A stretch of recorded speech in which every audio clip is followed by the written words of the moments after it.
Amém, louvado seja o Senhor. Boa noite, Américas. Você pode dar uma boa noite para quem está do seu lado, bem pertinho de você. Para as mães, feliz Dia das Mães. Não estou pertinho da minha mãe, mas eu ouvi o Evangelho através dela. Não preciso dizer mais nada, né? As parábolas de Jesus, trataremos sobre isso nos cultos das 19 horas durante esse mês. E te convido já para abrir a palavra do Senhor, Mateus capítulo 13, versículo 31 a 32. Mateus 13, 31 ao 32. Mais uma parábola de Jesus. Direcionamento para a nossa vida. Não apenas informação, mas para aplicação, mudança na nossa história. Mateus, capítulo 13, 31 e 32. Amém, meus irmãos? Diz assim a palavra do nosso Senhor.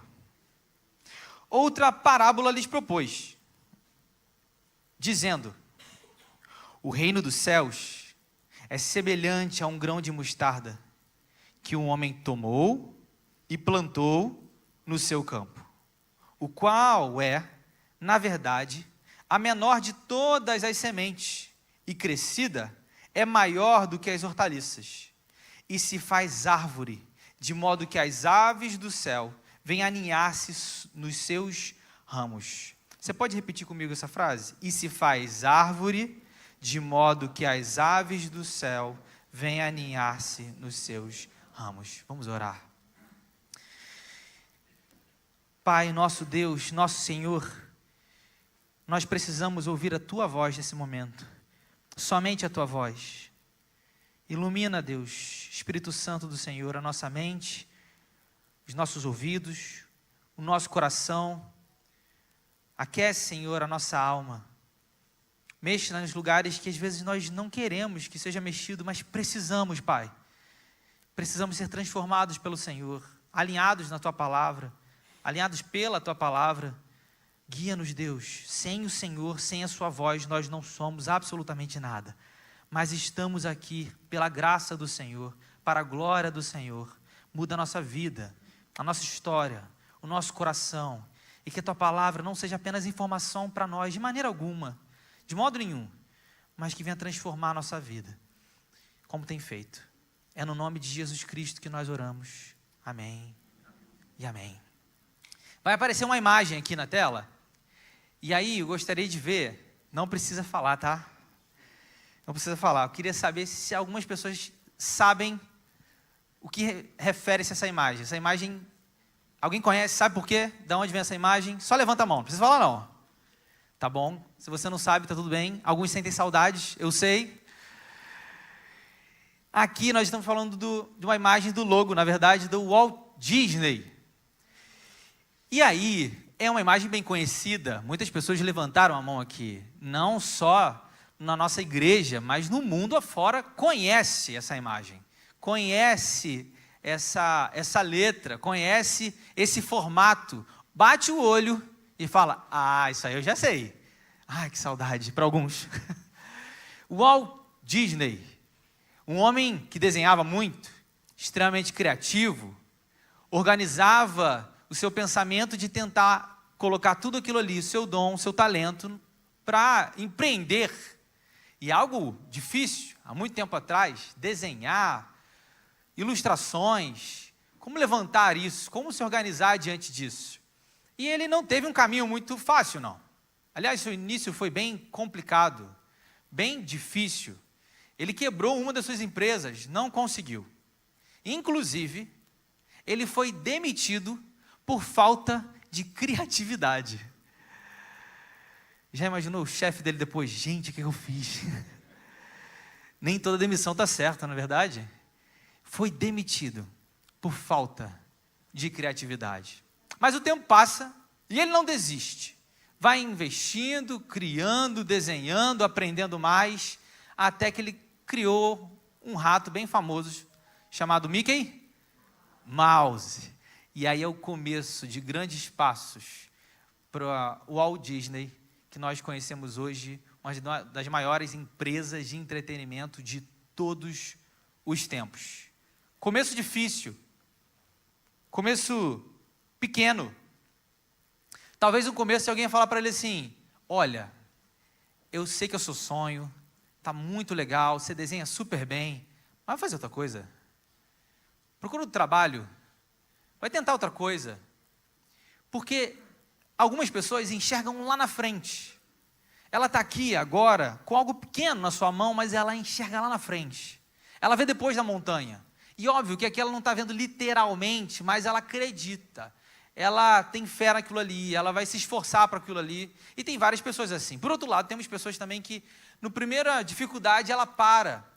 Mas nós temos processos na vida de início, de desenvolvimento e de fim. Alguns podem acreditar, continuar. Outros podem ver algo muito pequenininho e crer que lá na frente vai ficar algo maior, que vai se tornar algo grande, maravilhoso, mas no sentido positivo da palavra, e não no sentido negativo da palavra. Mas algumas pessoas podem olhar e falar assim: ah, é isso? Você está começando assim? Mas, Jesus, você vai começar com esse pessoal? Acho que é melhor de outro jeito. Tem muita gente mais famosa aí, muita gente gabaritada na fé aí. Melhor repensar isso. Eu gostaria de fazer 2 perguntas para nós essa noite. A primeira: será que rejeitamos os pequenos começos? Será que quando alguém perto da gente fala assim: olha, eu vou começar algo, a gente acredita, abraça, ora por aquela pessoa, intercede por ela, ou já olha a distância falando assim: ah, isso aí vai dar certo não, pequeno demais, tem jeito não. Ou talvez você seja essa pessoa, está começando algo, e as pessoas de fora vão olhar e falar assim: ih, melhor desistir, hein? É assim que você vai começar? Está muito pequeno. E nós fomos moldados, e estamos sendo moldados por uma cultura no mundo que a gente precisa das coisas grandes, brilhosas, famosas, muitos números, muitos seguidores, e é a história pela qual você já sabe muito bem. A segunda pergunta é: será que tentamos evitar os longos processos? Esses dias eu estava conversando com alguns jovens aqui da nossa igreja, na devocional às 18 horas. E a gente estava conversando sobre vida, sobre tempo, sobre decisões importantes na nossa vida, na nossa história. A gente consegue calcular, por exemplo, um tempo de uma faculdade. Algumas são 4 anos, outras 5, 6. A gente consegue calcular um tempo no mestrado.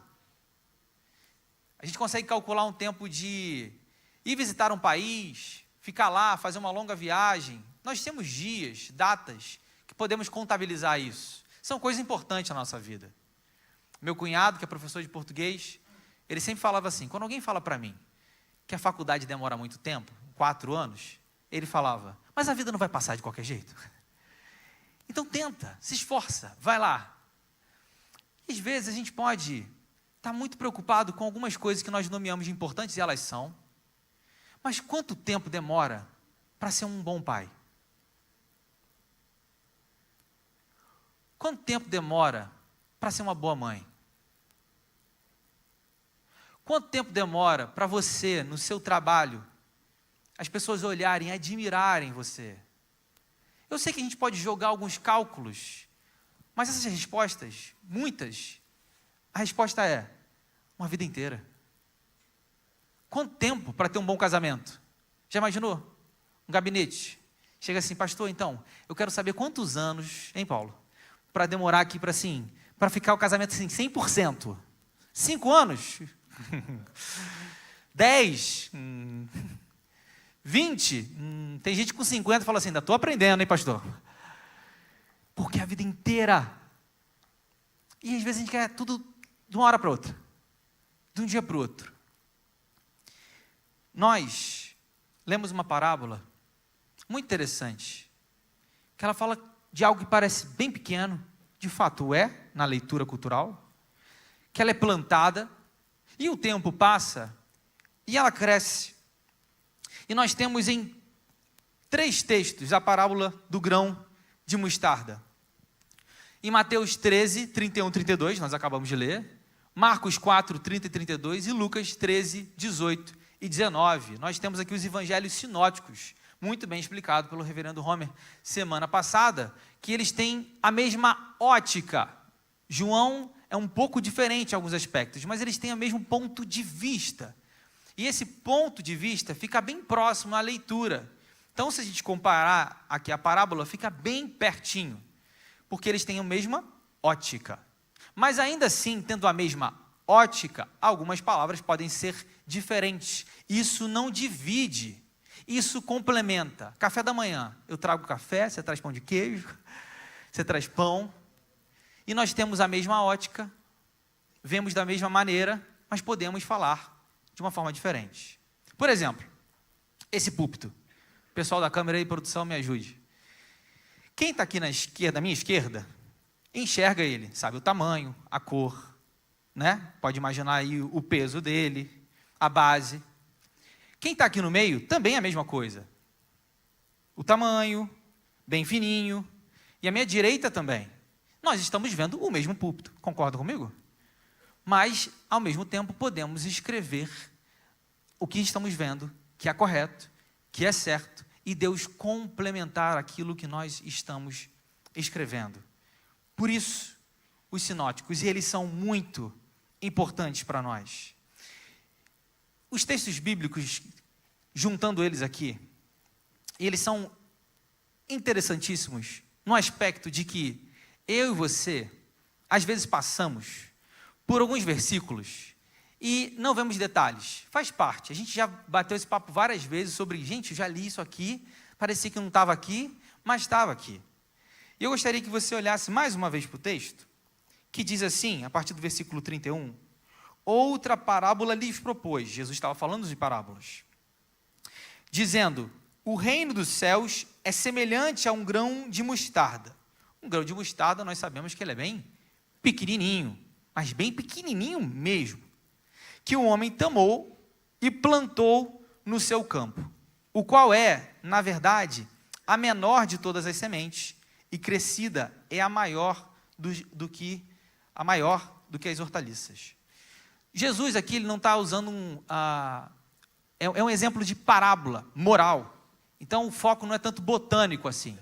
É a menor na perspectiva dos judeus. A gente sabe que não é a menor semente, mas ele está usando um exemplo do qual eles entendam, que eles compreendam, que eles consigam fazer essa leitura. E aí ele fala de algo que é muito grandioso, o reino dos céus, o reino de Deus. Aí você fala assim, é igual a... Aí você fala, vai vir uma coisa grandona aí agora. Vai vir uma coisa majestosa aí agora. E ele fala, é semelhante a um grão de mostarda, que um homem tomou e plantou no seu campo. Jesus está falando do seu ministério. Jesus está falando do que ele está fazendo. Jesus está falando de um processo, de um trabalho que só Deus pode fazer. E aqui nós aprendemos algo muito importante para a nossa vida, que é uma frase que vai estar aqui na tela. Deus também trabalha no invisível. Confie, mesmo que você não esteja vendo agora. Você pode repetir comigo? Deus também trabalha no invisível. Confie, mesmo que você não esteja vendo agora. Tomou e plantou. Reino de Deus. E às vezes na nossa vida nós estamos desesperando algumas coisas. Se professoras aqui sabem o que eu vou falar nesse momento. Acho que todo mundo já passou a oportunidade de plantar o feijão. Você sabe o que eu estou falando. Você cresceu na escola aí, plantou o feijão, e o feijão, ele cresce rápido. Outros vão demorar um pouco mais. Mas o tempo de espera é um pouco doloroso para alguns. Para as pessoas ansiosas, pior ainda. Você planta e fica ali. Veio ainda não. Esperou, não veio ainda não. Mas a nossa vida, Deus também age de maneira que a gente não está vendo. A gente não está enxergando. E o reino dele está sendo movido, organizado, alinhado. E Deus não perde nada das suas mãos. Deus não perde nada da sua forma de lidar com todos os detalhes pelos quais eu e você jamais saberemos, ou talvez na eternidade. E a gente olha para o momento que nós estamos passando e fala assim, cara, eu não entendo. Eu não entendo. Eu não entendo porque eu estou passando isso agora. Eu não entendo porque eu não tenho a resposta agora. Eu não consigo compreender o Senhor Jesus agora. Muitos na época estavam esperando um rei que viesse com uma espada, num cavalo, com um monte de anjo, ou ungido, que iria destruir Roma, que ia sentar num trono humano, local, geográfico, temporal, pensamento pequeno demais. Mas Jesus vem de uma forma diferente, incalculável para alguns. O seu trono é para a eternidade, eternidade. Ele não vai precisar de espada alguma. Ele é o próprio Deus. E Ele não é rei apenas num local. Ele é rei em cada centímetro do que é visível e do que é invisível. Esse é o nosso Senhor Jesus. As pessoas poderiam chegar perto dele, tentando entender o que ele estava fazendo, mas às vezes não compreendiam muito bem. E ele falava, explicava, tinha parábolas, mas a leitura às vezes não estava correta na época, no momento, e até os seus. Às vezes falavam assim, Jesus, muito legal essa parábola aí, mas não entendemos nada. Às vezes a gente pode estar pertinho dele e não está conseguindo enxergar, conseguir ler, mas Deus está trabalhando. Não é porque a gente não está vendo que Deus não está trabalhando. Não é porque a gente não está tocando que Deus não está fazendo. Não é porque está na nossa organização diária, na nossa rotina, ali, bem na nossa mão, que Deus não está fazendo. Servimos a um Deus que nem sempre explica as coisas. Sabemos a história de Jó. Eu e você começamos a ler a história de Jó. Jó não começou a ler sua história. Então eu e você sabemos o que está acontecendo. Jó não. E aí chega no final do livro de Jó, Jó está com um monte de perguntas para o Senhor. E aí você espera, é agora que Deus vai responder todas as perguntas de Jó. E Deus aparece na história. Para responder? Não. Para fazer mais perguntas. E mais perguntas. Ô Jó, onde você estava quando eu fiz tudo isso aqui? Onde você estava? Junta as suas perguntas, Jó, que você não sabe, com as minhas perguntas, que você também não sabe as respostas. Mas fica tranquilo, porque eu sei as respostas. Tem hora, meus irmãos, que a gente quer saber, Deus, por quê? Por que eu estou passando o que eu estou passando? Por que eu não estou entendendo? Parece que eu não estou vendo alguma coisa acontecer.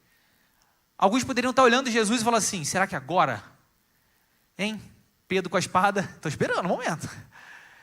E a leitura de talvez não entender muito bem o ambiente, e nós podemos cair nessa também. Deus trabalha no invisível. Ele também trabalha no invisível. Confie mesmo que você não esteja vendo agora. Mas também aprendemos que a aparência não é tudo. Você pode ler comigo? A aparência não é tudo. Não foque somente naquilo que parece, mas mantenha-se firme no que é essencial em Deus. A aparência engana. Como a aparência engana? Tem muita gente que chega com um jeito de falar, com a forma de falar, parece muito bem educada, arrumada. Para quem é empresário aqui fala assim, vou contratar. Fantástico. Primeira semana já brigou com alguém.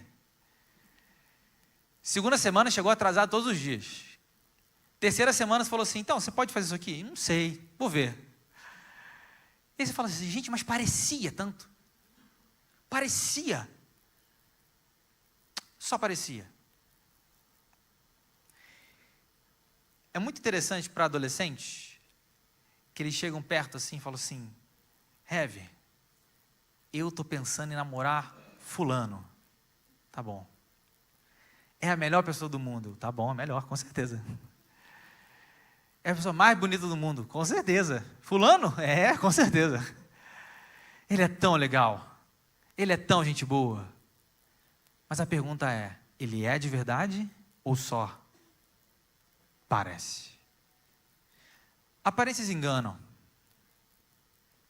Como eu disse aqui, muitos na época poderiam olhar para Jesus e por aquela forma dele fazer, dele agir, dele implementar e trabalhar o seu reino, falar assim, eu não sei.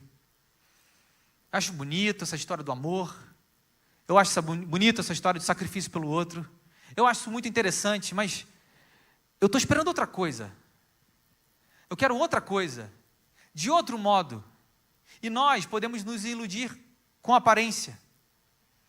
E queremos um formato, que Deus haja daquele jeito, daquela forma. E não entendemos o processo que o reino dos céus, ou o reino de Deus é semelhante a um grão de mostarda, pequenininho, que é plantado e cresce. Mantenha-se firme no que é essencial em Deus. Mantenha-se firme no Senhor. Em primeiro lugar, não se afaste da palavra de Deus. Mantenha-se firme na palavra de Deus. Meus irmãos, tem tanta gente pregando tanta coisa aí. Tem tanta gente que vai pregar que nem a Bíblia abre. Vocês sabem disso que eu estou falando. Temos vivido tempos tão complicados e tão difíceis. Fique com a palavra de Deus. A gente tem um monte de achismos. Tem vários momentos que eu falo, não, é isso. Mas parece tanto, pastor. Parece tanto. Tem um jeito, tem a cor, tem o tamanho do que é certo. Mas talvez não seja. Coloque diante de Deus. Se apegue à palavra.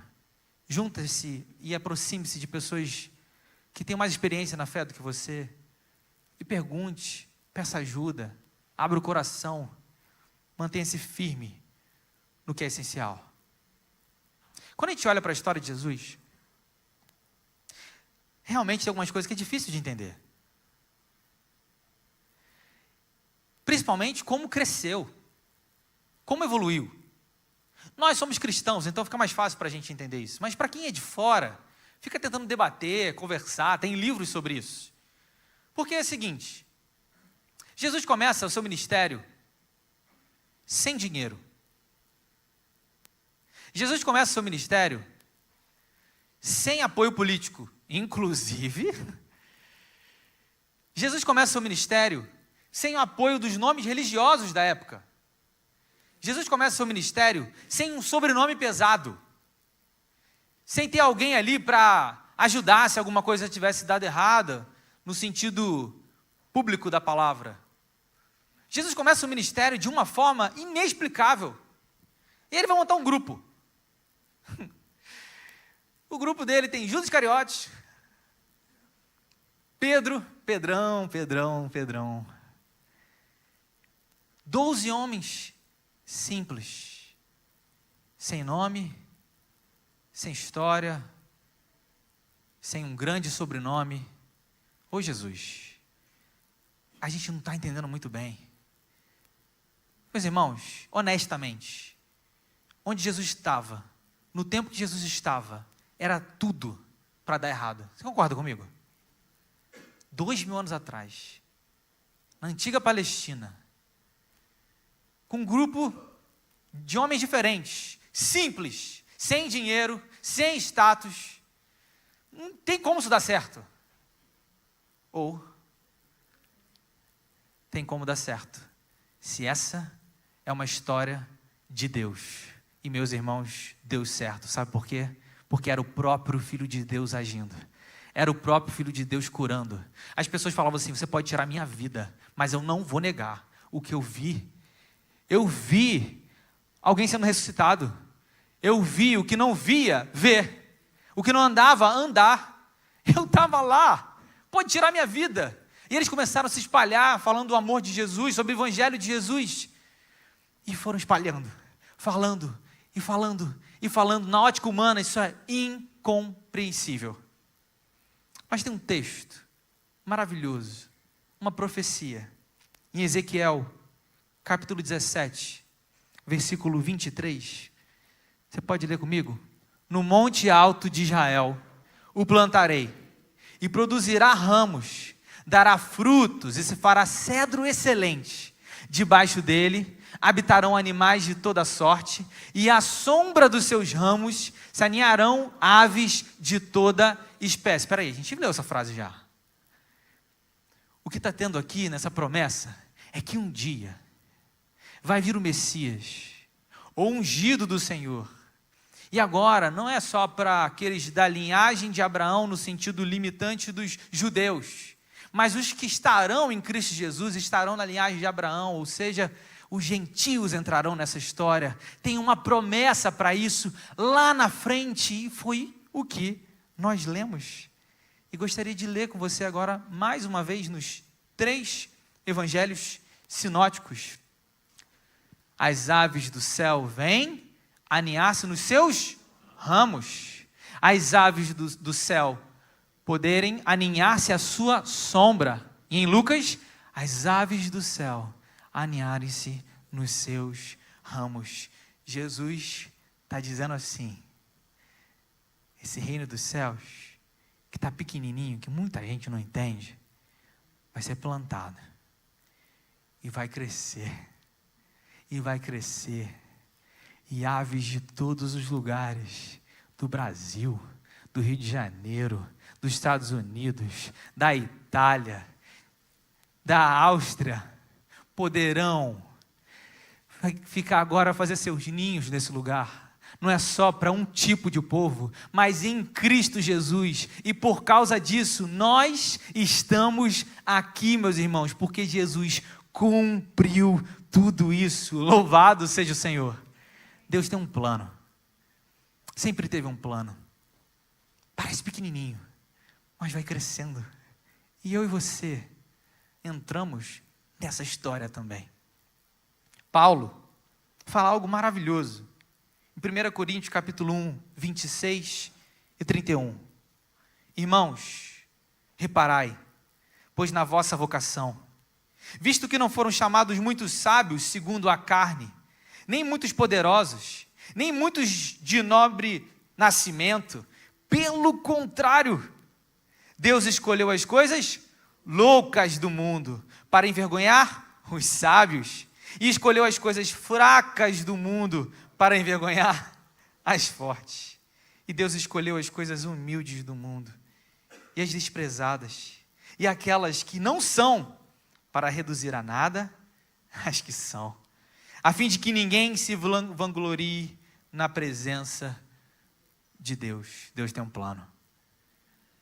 Não é sobre dinheiro, não é alguém que levantou Jesus, não, foi Jesus que levantou as pessoas, foi o Senhor que organizou tudo, foi o Senhor que orquestrou tudo, foi Deus, simplesmente Deus. Eu quero dizer para você que veio aqui hoje, ou está em casa com dúvida sobre Jesus, Jesus é o Filho de Deus, Jesus ama você, Jesus se importa com você, e você pode chegar, que tem espaço para a gente, tem espaço nesse lugar.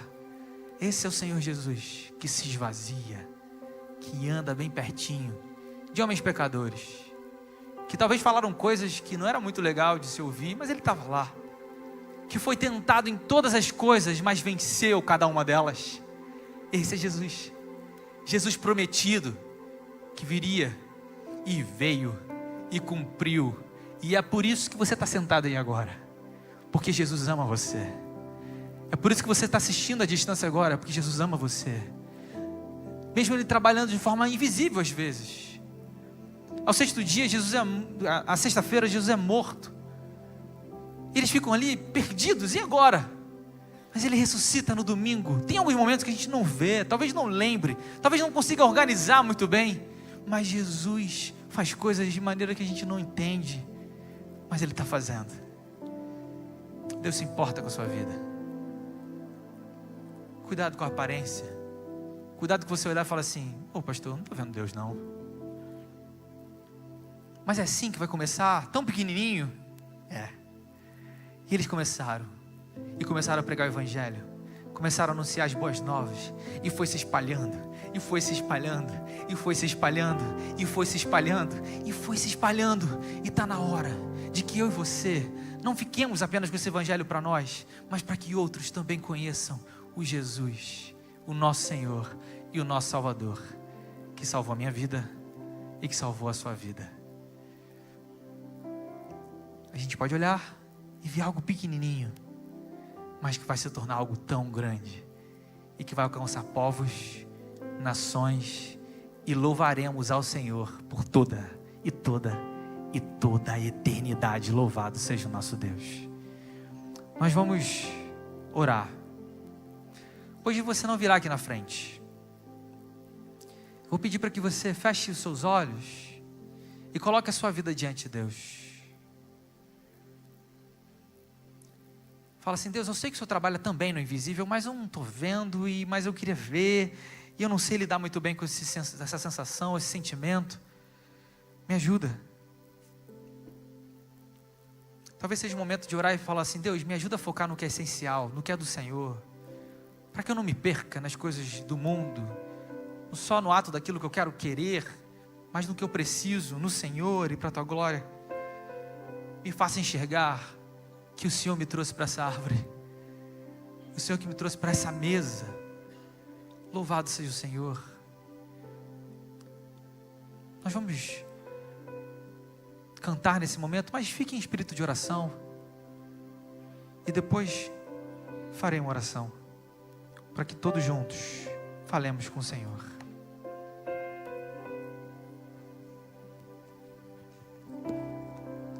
A ti vou clamar,